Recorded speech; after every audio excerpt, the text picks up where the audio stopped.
In my 3 questions video, getting to know Jack X McCallum, the thing you're going to see here is going to be heavily chopped, edited, and played with because I'm the master of digression. For the sake of the viewer, I'll try to remain focused. To begin, did I always know I wanted to be a writer? Let's put it this way. Writing is essentially bullshit. It's bullshit. It's the purest form of bullshit there is. We are creating worlds, creating imaginary characters, putting them in situations, screwing with them, all of it made up, and we're expecting you, the reader, to believe in it. It's not like a movie. There's no images to watch, there's no actors to connect to, there's no stirring soundtrack, it's just a word on a page. And we have to be good enough to make you believe what you're reading. It's pure bullshit.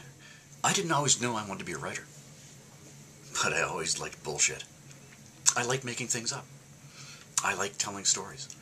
I like getting people to believe outrageous things. It's incredibly entertaining for me. That's bullshit.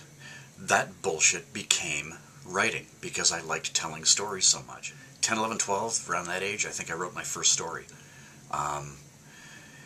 And never stopped. And all through high school I wrote, had an old beat-to-hell electric typewriter that my dad got me for a birthday one time. One of the coolest presents I ever got.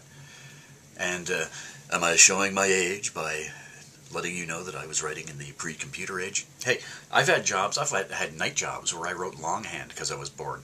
Just a pad of legal paper and a pencil and just writing stuff out and then typing it out later. I've always wanted to write because I like bullshit. I like making things up.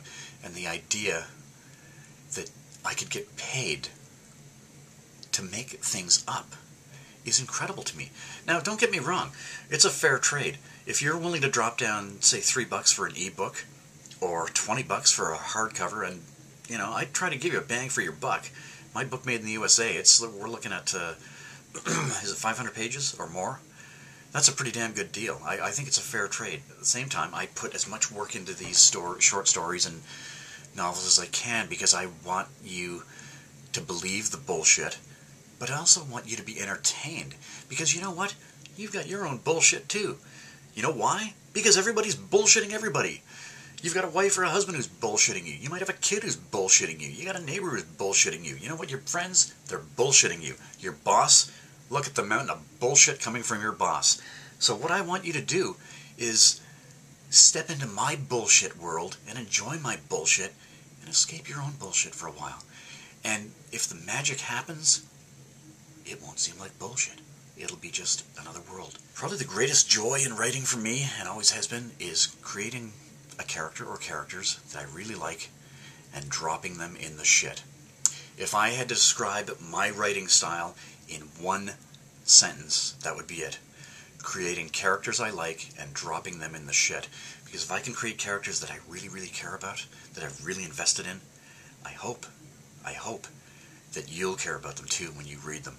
And that when they do get dropped in the shit, that there will be moments when you're on the edge of your seat thinking, oh my God, what's going to happen next?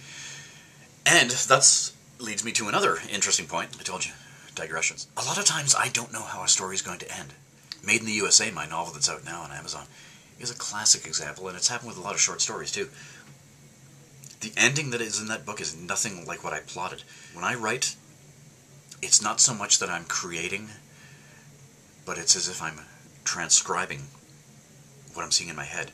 In my head, it's like I'm looking at a big IMAX screen with great Dolby sound, and I'm watching everything happen. The characters are talking to each other, they're interacting, they hop in a car, they go here, something blows up, somebody pulls out a gun, there's sex, there's blood, there's gore, there's death. It all happens in my mind, and I try and put it down on the page as best I can. A lot of times it takes twists that I don't understand. Probably the most, to me, amazing twist like this is in Made in the USA. There's a male character named Will. He was originally supposed to be the main character, and his fate is completely unlike what I had originally plotted. Meanwhile, the woman he's involved with, her name is Jeannie, she was supposed to be just another supporting character, and as I wrote the book, her character became more and more real to me, and in my opinion, her character became the main character in the book. She took over the book, and she carried the book. And to me, that's phenomenal, because first of all, I'm a guy. So for me to write a female character that a few people have read and said, that's a great character, that blows my mind. Generally, among fiction writers these days, women are far better at writing male characters than men are at writing female characters. I don't know why that is. Maybe women are smarter. They are smarter. I'll cut that out. I didn't admit that. Women are smarter. We're kind of a crazy... Sometimes characters take over. But again, I think that's a sign that you've created a good character. If your character takes on a life of their own in your mind, and they're that strong, and if you can put that down on the page, then chances are you've created something that your reader will really be entranced by. They'll be caught up in it.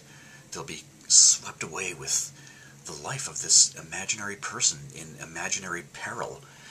And they'll be happy that they spent a few dollars for a few days or maybe a week's distraction from their bullshit. And you'll get paid for your bullshit.